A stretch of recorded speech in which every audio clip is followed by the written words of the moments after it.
Hello, I'm Brian Carroll, equipping pastor at Cypress Bible Church. And my privilege to talk to you today about a scriptural passage from Matthew 6. And before I read that passage, just a few things I want to do as kind of some introductory comments. This past 8 months has been a very interesting journey for our family. Lots of changes, lots of unexpected things. And those who know me well know I like a plan and I like anticipation and I like to be organized about things. And this year has really challenged my ability to do that. I thought last year with COVID and all the changes we had to make at church was significant, but this became a lot more in my own personal life. And started off the year with my oldest daughter, Ellie, contracting a very serious case of COVID, hospitalized. We were very concerned about her. Ultimately, she was released, but the consequences of that were a couple of postponements of her wedding and reception. And so after 3 tries, we were able to have the wedding and the reception and be complete. And then this summer came, and just with all the challenges that we had in the spring, my wife and I had planned a trip for us to celebrate our 30th anniversary, a trip to see my brother and his wife in Florida, and then a trip to be at a wedding of my wife's nephew.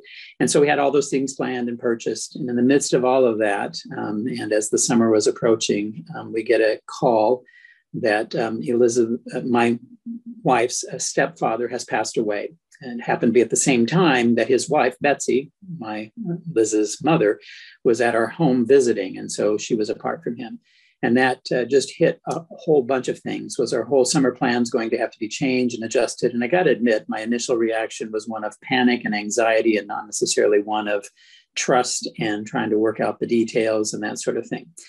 But I took up a hobby this past summer that has really helped. And that is really not the hobby in and of itself, but I took up running, feeling like I needed to do a few things to better address some of my own health concerns. Not that there are any that are noteworthy, but just as I get older, I want to make sure that I'm better health than maintaining my health in a good way.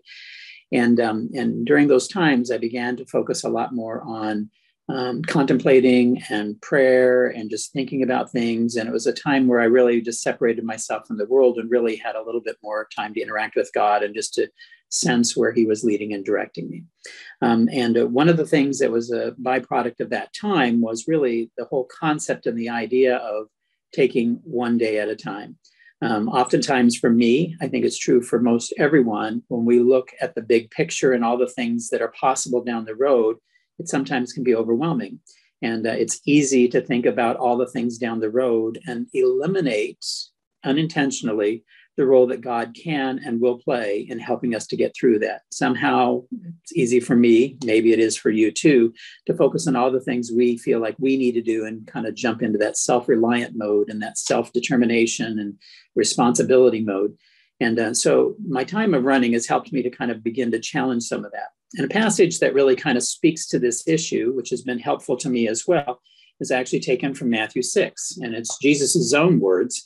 And he says to us, he says in Matthew 6, starting at 25, he said, "For this reason I say to you, do not be worried about what you will, worried about your life as to what you will eat or what you will drink, nor your body as to what you will put on.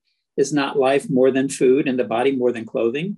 Look at the birds of the air. They do not sow, nor reap, nor gather into barns, and yet your heavenly Father feeds them. Are you not worth much more than they? And who of you, by being worried, can add a single hour to his life?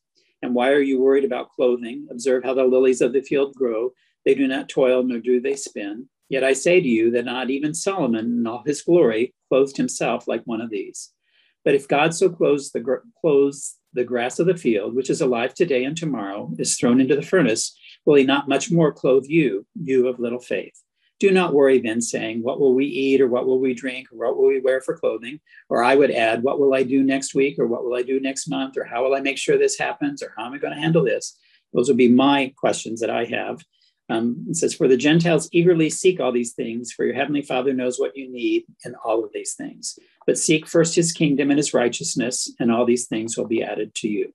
So do not worry about tomorrow, for tomorrow will care for itself. Each day has enough trouble of its own.